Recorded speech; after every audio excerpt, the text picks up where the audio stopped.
লক্ষ লক্ষ ভাইয়েরা শহীদ হয়েছে, এই দেশের লক্ষ লক্ষ মা বোনেরা তাদের সম্মান হানি হয়েছে, কাজে তাদেরকে তো বাংলাদেশের মানুষের মধ্যে দেখেই নিয়েছে।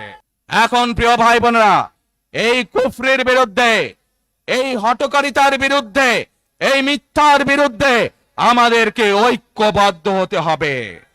আমাদেরকে ওই যে টেক ব্যাক বাংলাদেশে থাকতে হবে।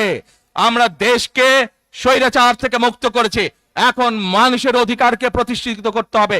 শুধু ভোট, শুধু কথা বলার অধিকার প্রতিষ্ঠিত করলে হবে না, মানুষকে স্বাবলম্বী করে নিজের পায়ে গড়ে তোলার ব্যবস্থা করতে হবে।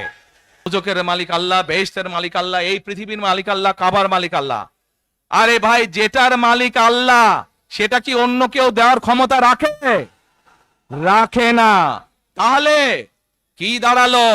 নির্বাচনের আগেই একটি দল এই দিব ওই দিব বলছে, টিকিট দিব বলছে না? যেটার মালিক মানুষ না, সেইটার কথা যদি সে বলে, এক শিরকি করা হচ্ছে, হচ্ছে না? যার মালিক আল্লাহ, যার অধিকার শুধু আল্লাহর একমাত্র, সবকিছুর অধিকার উপরে আল্লাহর অধিকার। কাজেই আগেই তো আপনাদেরকে ঠকাচ্ছে, নির্বাচনের ফলে তাহলে কেমন ঠকাবে আপনাদেরকে বোঝেন এবার। শুধু ঠকাচ্ছেই না মানুষকে, যারা মুসলমান তাদেরকে শিরকি করাচ্ছে তারা, নাউজুবিল্লাহ। প্রিয় ভাই বোনেরা, কেউ কেউ বলে অমুককে দেখেছি, তমুককে দেখেছি, এবার একে দেখেন।